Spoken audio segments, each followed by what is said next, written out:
Todo voo começa e termina aqui. Uma extensão de asfalto queimada por motores a jato e marcada com borracha. Mas nem todas as pistas são iguais. Uma das mais perigosas do mundo é a pista 35L, no aeroporto de Congonhas, no Brasil. É um aeroporto que podia apresentar uma surpresa num dado momento. Em julho de 2007, o voo 3054 da TAM se torna sua mais recente vítima. Desacelerar. Desacelerar. Impossível. A pista deixa 199 pessoas mortas. Ela será cuidadosamente examinada e terá sua história revista. Os investigadores precisam desesperadamente saber por que a pista 35L é tão perigosa antes que mais pessoas morram.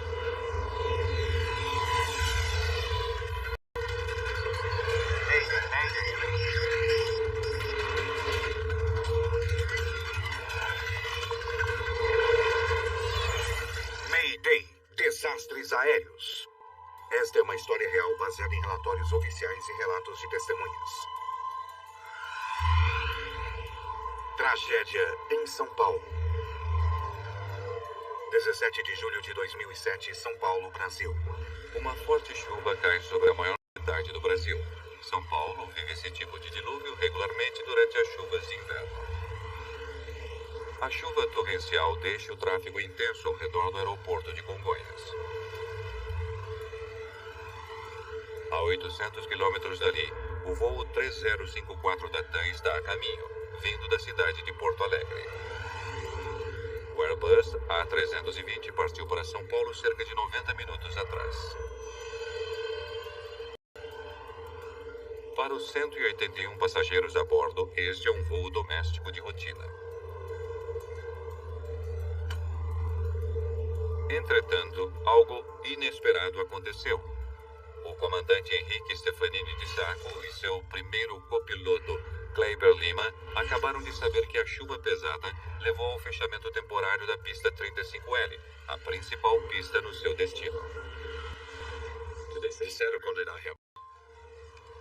Não, prepare uma alternativa para o caso de precisarmos.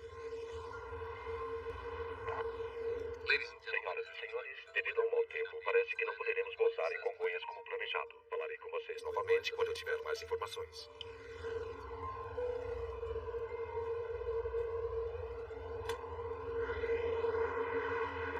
O aeroporto de Congonhas decolam e pousam aqui a cada 90 segundos, com um fluxo constante de pessoas e carga para os centros econômicos do país. Mas Congonhas também é bastante conhecido entre os pilotos. O aeroporto fica no coração da cidade, com edifícios de apartamentos, escritórios e ruas por todos os lados.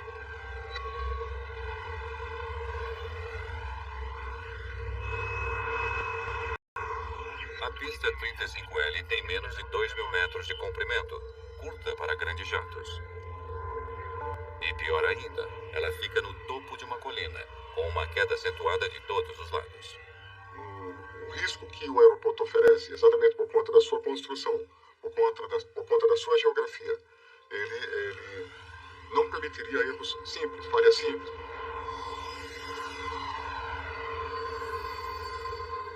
O comandante Carlos Camacho é o diretor de segurança de voo do Sindicato Nacional dos Aeronautas.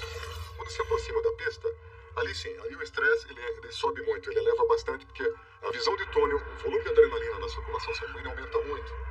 Nós enxergamos como um porta-aviões. Isso faz de Congonhas um dos aeroportos mais traiçoeiros do mundo.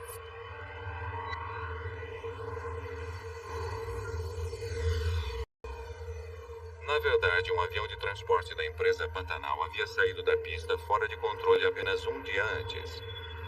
E alguns meses atrás, um desastre foi evitado por pouco, quando um Boeing 737 derrapou até conseguir parar pouco antes do final da pista 35L.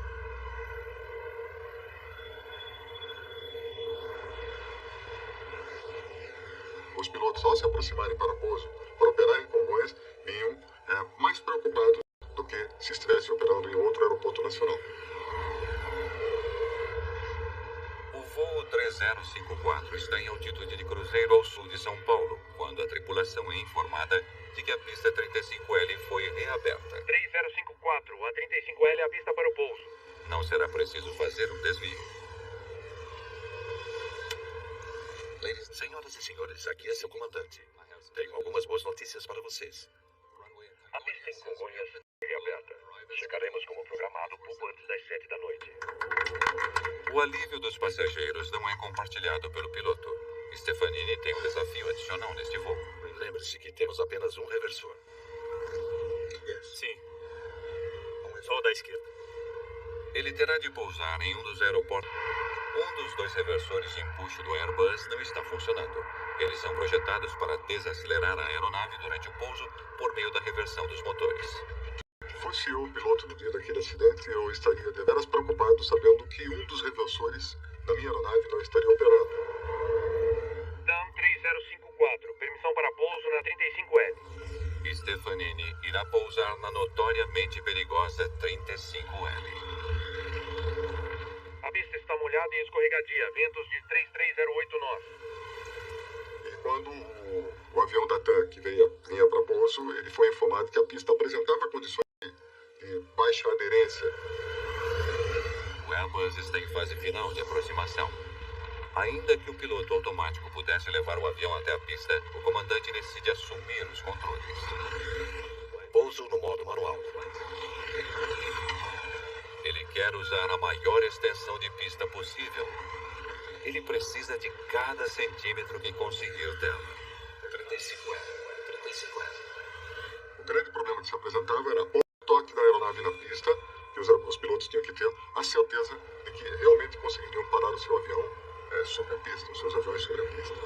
Os passageiros sabem apenas que em breve eles estarão pousando.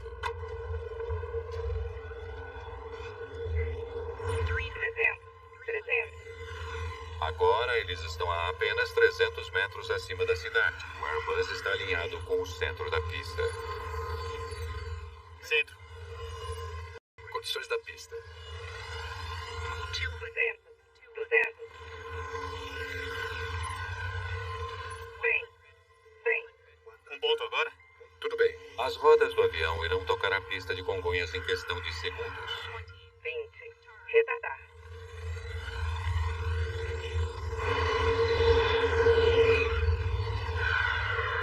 Mais importante é o ponto do toque da aeronave.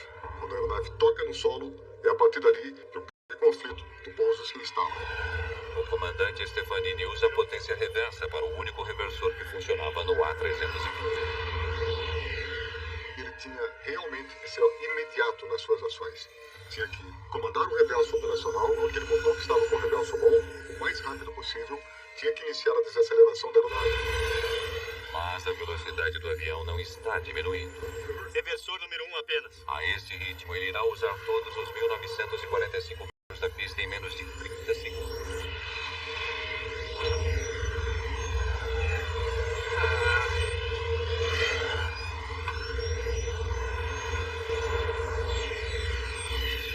Desacelerar. Freios, e foi o que eles fizeram, que através dos pedais, pressionaram os pedais muito e bastante por muito tempo. Deixa!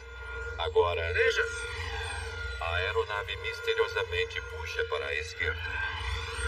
Vire! É quase como se agisse por conta própria. Meu Deus! Meu Deus!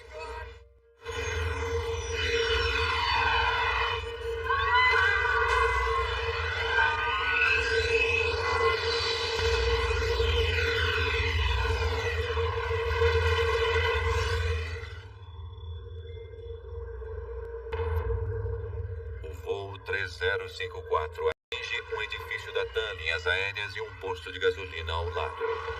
Quase 200 bombeiros correm até o local e enfrentam um violento incêndio com combustível queimando a quase 1000 graus Celsius.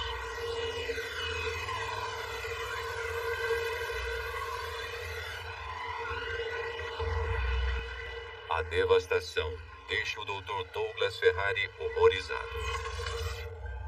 Essa explosão, ela espalhou um fogo na área. Então, no posto de gasolina houve um incêndio no posto, matou as pessoas que estavam abastecendo, queimou toda a estrutura do posto, irreconhecível. Ele esperava tratar dos sobreviventes, mas agora ele teme que estejam todos mortos. Nós tínhamos 3, 4 carros incendiando e nesses carros eu vi uma mãe com uma criança morta. O avião inteiro está envolto em chamas. Há pouca esperança para qualquer um dentro dele. Mas havia outro perigo. Enormes quantidades de combustível nos tanques de armazenamento abaixo do posto de gasolina poderiam explodir a qualquer momento. Quando o avião bateu, ele quebrou as asas e ele jogou combustível para toda a região, o local. E havia um risco, naquele momento, de uma explosão do posto de gasolina. As equipes de resgate esperam conseguir salvar as pessoas no edifício da TAM, mas com o fogo fora de controle, eles terão de agir rapidamente.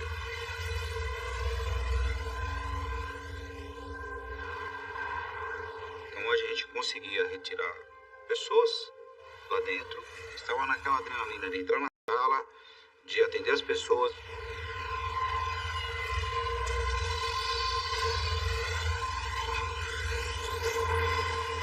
A asa do avião e o avião impactaram e ela não permitiu a saída, o avião não permitiu a saída dessas pessoas. O bombeiro estava comigo, eu estava atrás e eles foram retirando os corpos e colocando na calçada.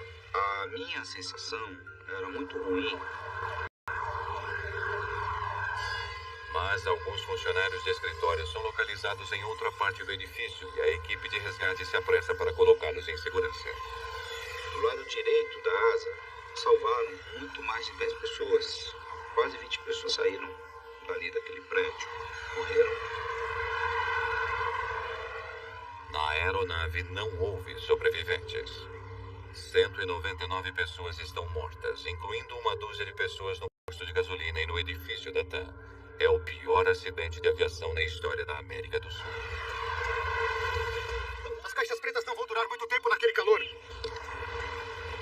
O tenente-coronel Fernando Camargo é investigador de acidentes da CENIPA, a agência de segurança de aviação do país.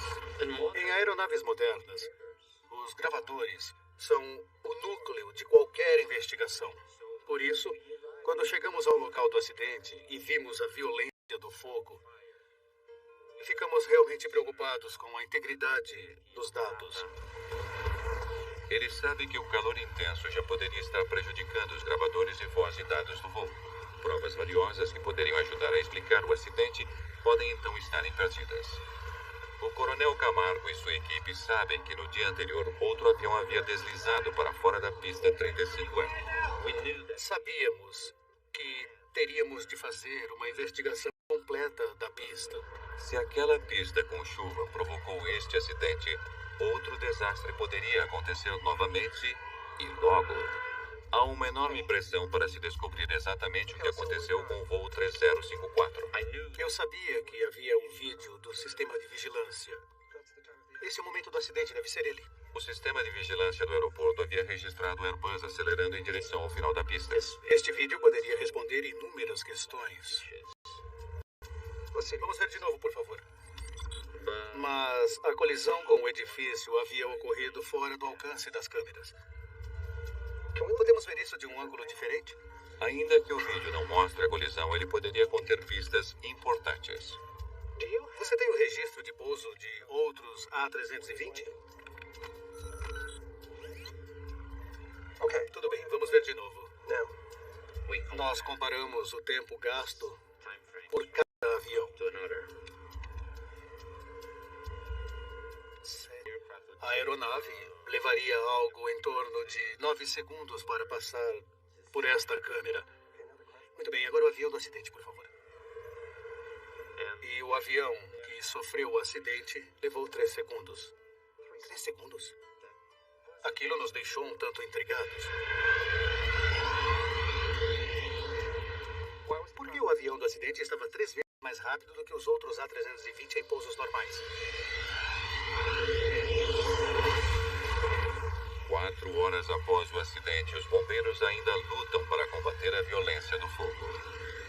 O fogo era intenso, com muito combustível que o mantinha queimando. Camargo está desesperado para conseguir acesso à seção da cauda, onde estão as 2 caixas pretas.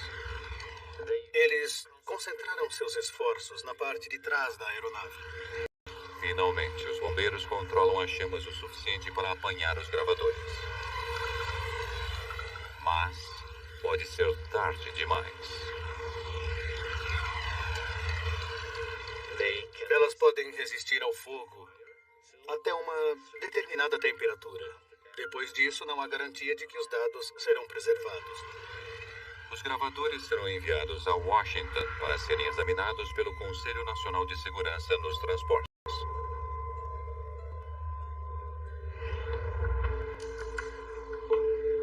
Os investigadores podem então focar na perigosa pista 35L.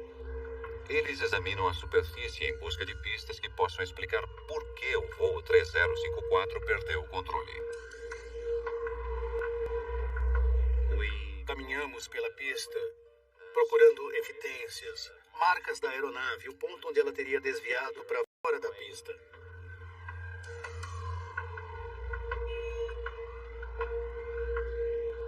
Ainda está molhada. A água formou poças, o que não deveria acontecer em uma pista moderna. Essa lâmina d'água, ela em contato com o trem de pouso, com o pneu, ela pode criar aquilo que nós chamamos de hidroplanagem ou aquaplanagem, como queira. E esse é um inconveniente, porque naquele momento o piloto terá pouca ou nenhuma controlabilidade da sua aeronave. Camargo e sua equipe se perguntam por que existe água acumulada na pista.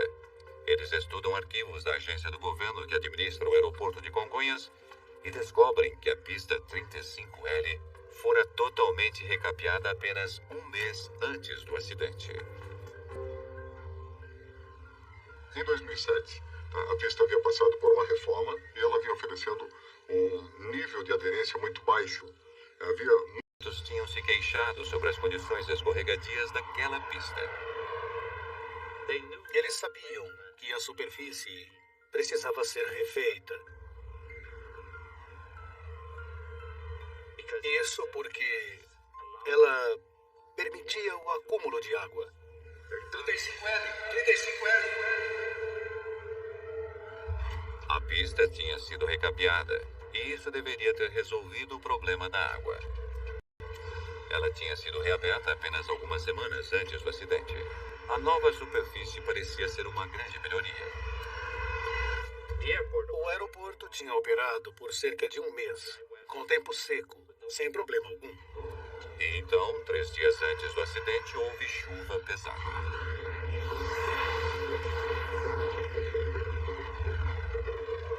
E com a chuva, problemas antigos que supostamente estariam resolvidos voltaram a surgir. Na noite do acidente, o grande problema que lá havia era ainda a questão da água. Tá? As aeronaves ainda estavam reportando que havia dificuldade para frenar. A pista está molhada e escorregadia. Em tese, não havia mais depressões na pista que permitissem o acúmulo de água. Então, o que poderia estar causando aquele acúmulo de água? Ele descobre que os trabalhos de reparação não incluíam um recurso crítico de segurança. As ranhuras seriam feitas em uma data posterior. Não é de admirar que esteja molhada. Sulcos especiais levam a água para fora da pista. Sem eles, a água da chuva forma poças. E essa reforma, ela ainda carecia do amadurecimento da pista.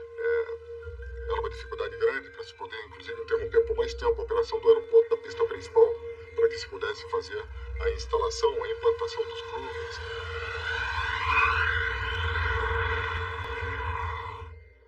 Aumentam as evidências sobre o fato de a superfície comprometida da pista 35L ter tido um papel crucial no pior acidente de avião do Brasil.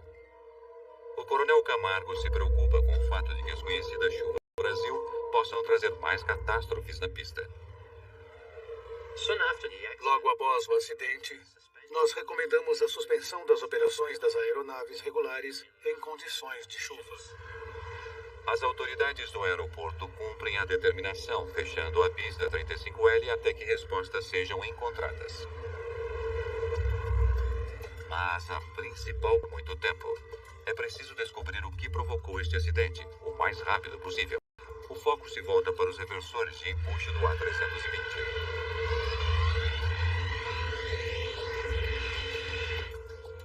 Os registros de manutenção do avião revelam por que apenas um deles estava funcionando.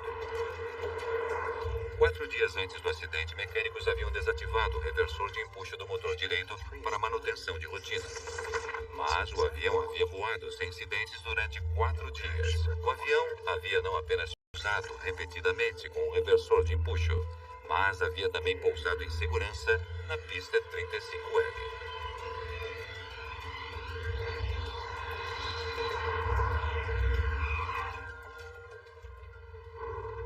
Este avião pousou na mesma pista naquele dia com os mesmos problemas. Ele tinha apenas um reversor de empuxo, apenas um reversor. Pousou sem qualquer tipo de problemas. Então, por que essa aterrissagem teria terminado em desastre?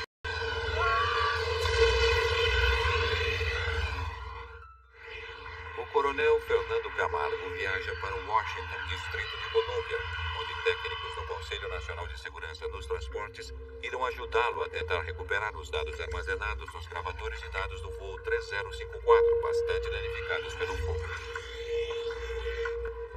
Primeiro, eles procuram um chip sensível à temperatura que poderia lhes dar uma ideia dos danos causados pelo calor. Existe um indicador que muda de cor se exposto a uma temperatura superior à qual foi fabricado para suportar.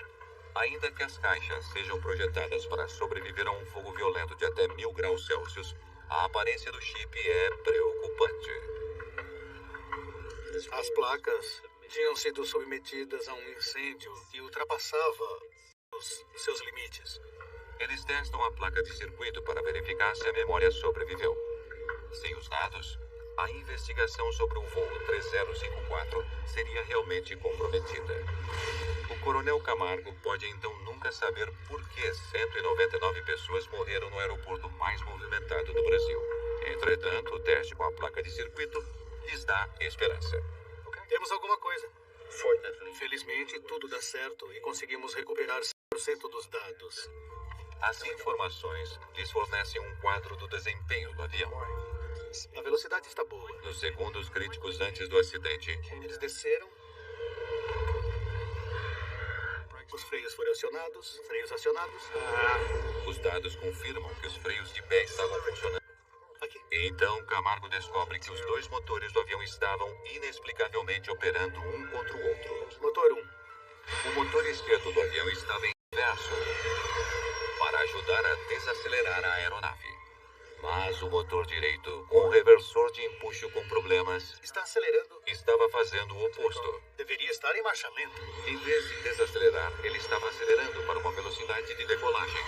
Desacelerar. Impossível! Desacelerar. Impossível! Com um motor com potência total, os pilotos não tiveram chance de parar o avião a tempo. A aeronave estava freando. Meu Deus! É isso! Mas ela levaria cerca de mais 1 quilômetro para parar. O empuxo desigual levou o avião para a esquerda. Vire! O motor direito estava, na verdade, aumentando a potência. Não havia qualquer meio disponível para que o piloto evitasse que a aeronave virasse para a esquerda. Então, o segundo motor estava acelerando quando deveria estar em idle, que é o ponto morto. Isso explicaria o desvio para a esquerda, não? E o que isso significa? Agora o coronel Camargo precisa descobrir por que o motor direito estava com potência total quando deveria estar em reverso. Naquele momento, poderíamos estabelecer, a grosso modo, 2 principais linhas de investigação. Uma, falha mecânica. E a outra, erro do piloto.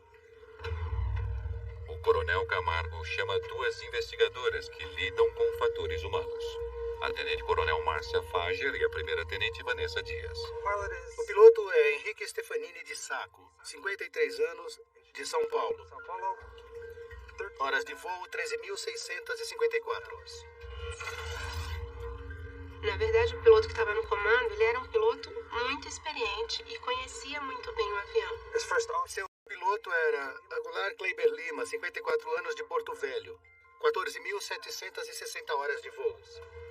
Quando o piloto vai para a rota, ele já tem o treinamento adequado para ter um desempenho satisfatório, inclusive para as emergências. Seu trabalho é determinar se a tripulação de alguma forma cometeu um erro que poderia ter levado um motor a ficar em potência total. Na máquina, tem programado, foi projetado, então você já pode ir direto ao ponto. Com o ser humano, como é muito diversificado, cada ser humano tem uma forma de pensar, uma maneira de agir, é um desafio nosso a mais a entender. Mas eu não consigo acreditar que esse piloto cometeria esse tipo de erro. Então, para entender como eles poderiam ter cometido um erro fatal. A gente tenta recriar, através da história da pessoa, de cada um dos tripulantes, da experiência que eles tinham. Senhoras e senhores, aqui é seu comandante. Tenho algumas boas notícias para vocês. Criar um cenário para imaginar o que se passou dentro da cabine.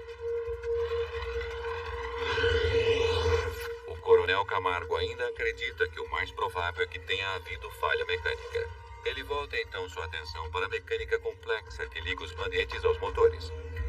Ele precisa determinar se uma falha ali teria levado ao misterioso aumento de potência. Começamos a estudar o sistema de potência e cada componente do sistema, desde o manete até o motor. Sabemos que não é o FADEC. Não há nada de errado com os motores. Portanto, resta apenas um componente que poderia ter causado o problema. O mecanismo que liga os manetes aos motores. Um dispositivo chamado de Artificial Fuel Unit, ou AFU.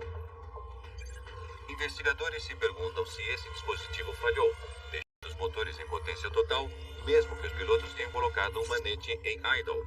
Entretanto, tal falha é muito improvável. É realmente uma possibilidade remota. Em 400.000 horas de voo, teríamos apenas uma ocorrência como essa. Ainda assim, ele precisa excluir o AFU como possível causa do acidente. Mas ele nem mesmo sabe se a unidade poderá ser encontrada em meio aos destroços. Computadores, todos os equipamentos, tudo havia desaparecido. Felizmente, uma das poucas peças que sobreviveram ao incêndio é a peça que os investigadores precisam, o AFU. Ele é enviado para um laboratório especializado capaz de fazer a varredura do metal em busca de marcas microscópicas. Ele havia sido danificado de uma forma que ainda nos permitia trabalhar com ele, portanto, verificar algumas coisas. O scanner em 3D permite verificar cortes ou arranhões que indicariam que o dispositivo falhou. Estou procurando quaisquer marcas incomuns nesta área. Se conseguíssemos descobrir qualquer marca, qualquer prova da posição desta engrenagem, poderíamos verificar o manete e descobrir a posição real do manete de potência. Mas não encontram qualquer evidência de que o AFU tenha funcionado de forma incorreta. Tudo bem, embale-se e vamos para casa. Não encontramos nada. Nenhuma marca, nenhuma evidência. Posição errônea do motor direito. Ele tem de supor que por algum motivo a tripulação deixou o manete direito em potência total depois de pousar o Airbus. Vire! Vire! Meu Deus! Vire! Vire! Vire! Vire! Em São Paulo, a equipe que lida com fatores humanos se volta para o gravador de vozes da cabine, ou CVR. Eles precisam entender o estado mental dos pilotos quando se aproximavam de São Paulo na noite do acidente. Através das informações do CVR, nós podemos ter uma noção de como era a dinâmica da tripulação. Eles constatam que o comandante Stefanini estava bastante preocupado com as condições da pista.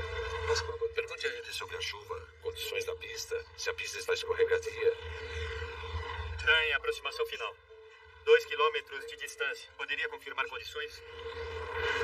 A pista está molhada e escorregadia.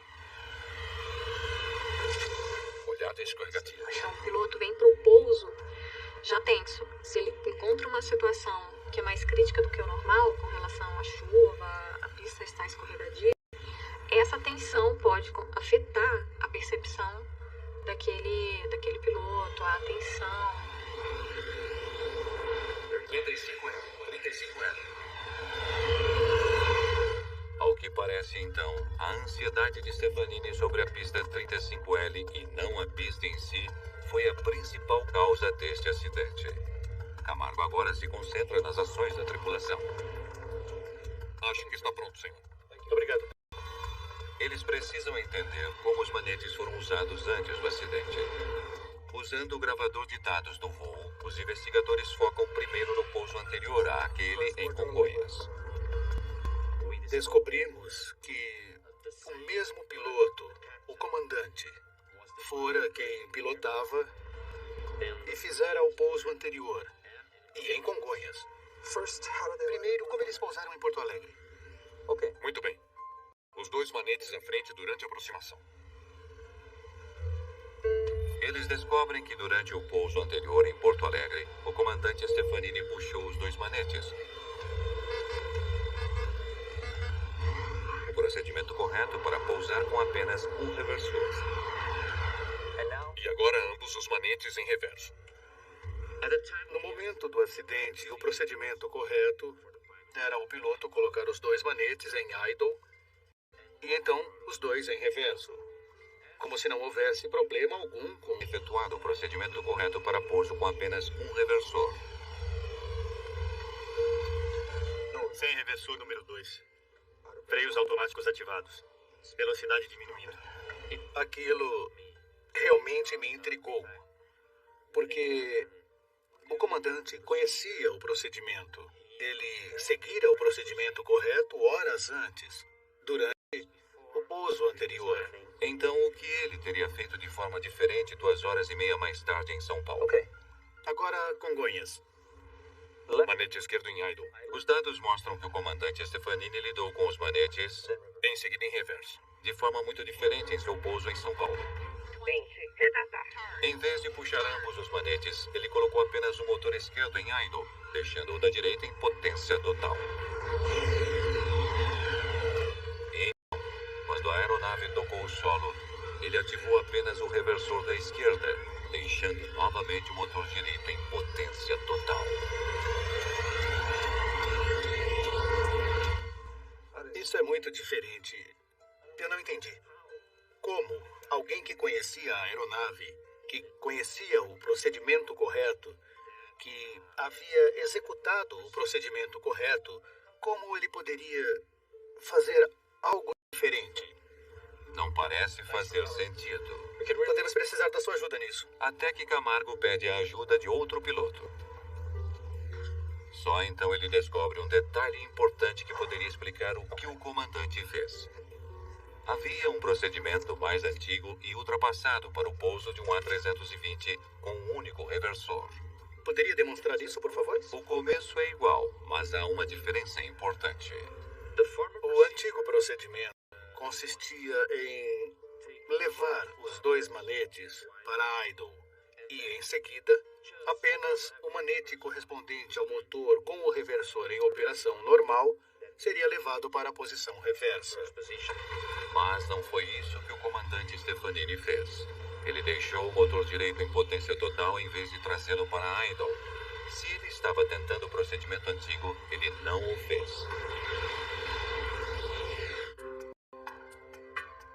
Os investigadores verificam que o comandante Stefanini não fora o primeiro piloto a cometer tal erro. Vários acidentes tinham acontecido ao redor do mundo, e a causa era idêntica. Pilotos lidando de forma incorreta com o procedimento de pouso no caso de um reversor fora de operação, levando inadvertidamente um manete em potência total.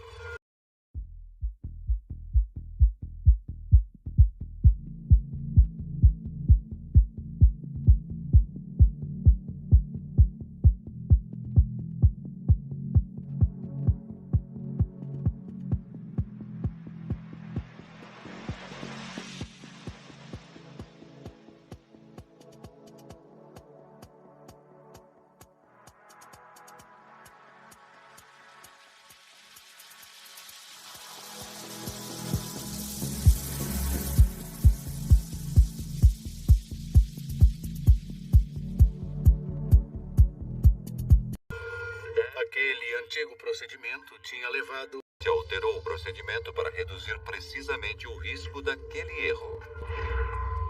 O fabricante mudou o procedimento e determinou que ambas as manetes de aceleração dos motores viriam juntas para a posição idle, para a posição marcha lenta, e em seguida, após o toque, ambas viriam para a posição reversa. O comandante Stefanini estava familiarizado com o procedimento novo e com o antigo para pouso com reversor com problema. Ao que parece então no voo 054 é que ele pode ter tentado usar o antigo procedimento. A pergunta dos investigadores é: por quê? Os investigadores ainda não conseguem entender por que a tripulação do voo 3054 deixou um motor com potência total depois de tocar o solo. Eles entenderam errado? Mas depois de entrevistar outros pilotos, eles realmente entendem por que usar o método antigo teria feito sentido naquele dia chuvoso em Congonhas.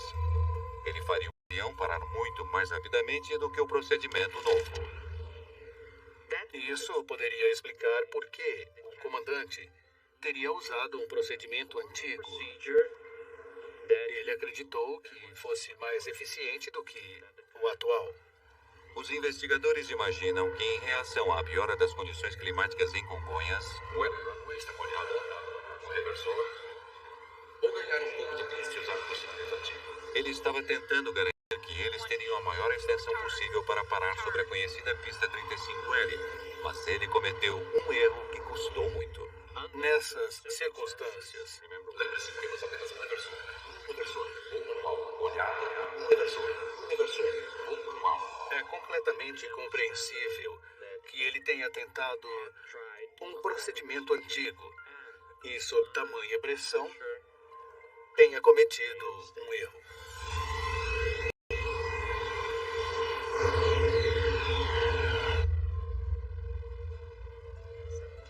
A primeira tenente Vanessa Dias recria os momentos finais do voo em um simulador. Motor 1 em idle, motor 2 permanece para a decolagem. Ela percebe que, em um cockpit escuro, teria sido difícil ver a posição dos manetes. Motor 1 em reverso, não toque o número 2. Freios.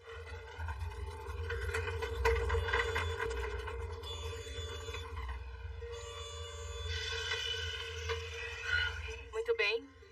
Terminamos. No simulador, nós temos como programar toda a circunstância. Então, colocar o horário próximo quando estava acontecendo, nublado, chovendo, com a pista molhada, com a pista escorregadia. Circunstâncias, nós também saímos da pista e tivemos um acidente no simulador. Agora, a tenente Dias acredita entender por que o voo 3054 da TAM terminou em tragédia. O comandante Stefanini fez tudo o que podia para garantir que o A320 pousasse na pista 35L com a maior extensão de pista à sua frente quanto possível. Pouso no modo manual. Mas a perspectiva de pouso na traiçoeira pista o tinha deixado tão tenso que ele cometeu uma falha em um procedimento simples. É possível que essa tensão possa bloquear uma resposta motora dele que seja necessária, pode afetar a prontidão que é necessária para dar um retorno.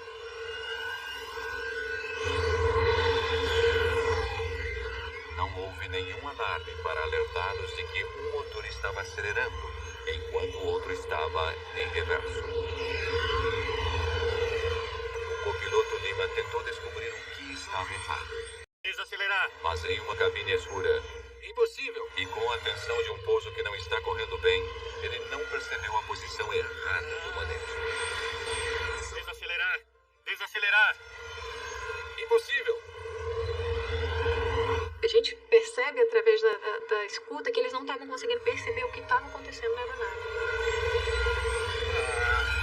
Veja isso. Uma pista com uma reputação perigosa deixou a tripulação tão tensa que eles cometeram um erro que acabou matando 199 pessoas. Meu Deus! Meu Deus!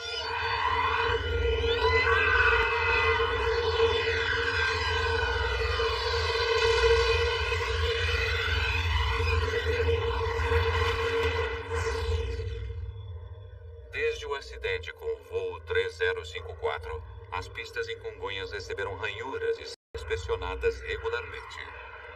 Novas regras estão em vigor exigindo procedimentos de pouso em tempo de chuva. Em tempo chuvoso, você precisa ter todos os reversores funcionando. Mas, apesar desses esforços para melhorar a segurança em Congonhas, muitos pilotos duvidam que a situação esteja melhor. Não é mais seguro porque ele continua sendo um aeroporto crítico. A eliminação total, absolutamente total, das operações em dias de chuva ou com pista molhada significaria, sim, um incremento significativo das condições de segurança desse aeroporto. O que está claro é que ainda hoje a pista 35L não conseguiu afastar sua reputação de uma pista mortal. 35L. Versão Marshmallow São Paulo.